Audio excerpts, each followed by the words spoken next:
if you go and you say EFT somebody, they immediately think about couples and about applying the science of bonding and attachment to couples therapy.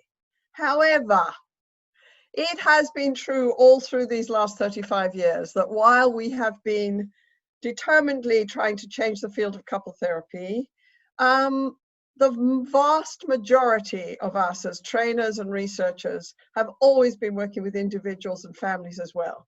So in the book that I put out last year, Attachment Theory in Practice, which I'm pretty proud of, I made the point that in fact, EFT is not just a couples therapy, an effective, powerful, on-target couples therapy. It's not just that. It is an attachment-orientated approach to psychotherapy in general. It is an attachment-orientated, emotionally focused approach that believes in the power of creating corrective emotional experiences in every session, right? And also believes that you can show what you do. You can show what you do on videotape. You can train it, and you can demonstrate it works. So this is what I was saying in this new book is, it doesn't matter who you have in your office. If you have the map to emotions and longings and vulnerabilities, if you have the map given by attachment science, it doesn't matter whether you have an individual in your office suffering from anxiety and depression or PTSD, whether you have a distressed couple where they're just distressed, or where one person might be suffering from depression, or whether you have a distressed family, you still have a map for people's inner emotions, for what goes wrong, and also what is most wonderful about attachment science, for exactly what you need to do to put it right. Attachment science tells us the way home in psychotherapy.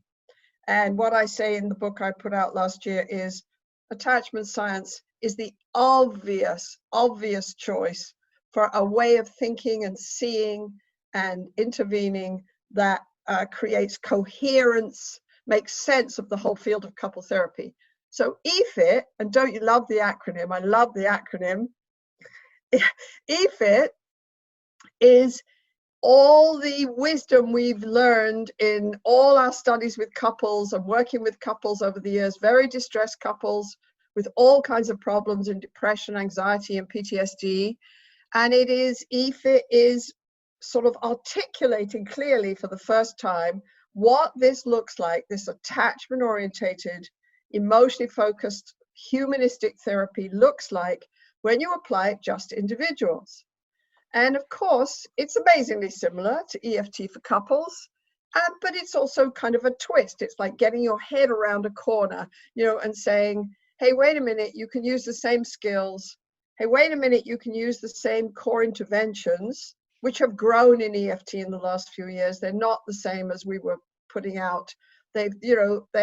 We've sort of found more efficient ways to describe them, I think, in the last few years. You can use the same interventions, the same way of seeing, but this time you have an individual in your office. So, for example, you have my client who has an eating disorder and extreme debilitating anxiety in my office. And I'm doing the same things with her as I would do in EFT for couples. I've got a non-pathologizing, accepting orientated Rogerian view of what's going on with her. I help her move into her emotions. She says to me, the real problem isn't my eating disorder. The real problem is I wake up every morning in a mess of anxiety, and I spend all my day planning every single social interaction I'm going to have during the day, right? And we talk about that. And she said, the main problem in my life as we go into her emotions is I'm alone, alone, alone. I'm always alone. And even when I'm with people, I feel alone because I'm hiding. And I say, yes.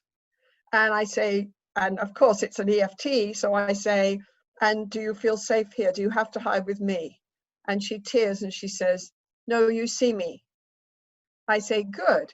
So we go and we do what we do in EFT. We help her take her into her emotions, make friends with her emotions, get her emotional balance. And then, as we always do, and we've learned to do in couples, we take her into the core primal dramas that have her decide who she is and what life's about. We take her into the drama that's always going on in her head with her mother. We take her into the drama that's always going on in her head with little 6-year-old Mary. Little 6-year-old Mary, who's always saying to her, you can call, no one will come, no one ever did. You're alone in the dark, you're alone in the dark. You have to prepare for the worst all the time, prepare for the worst.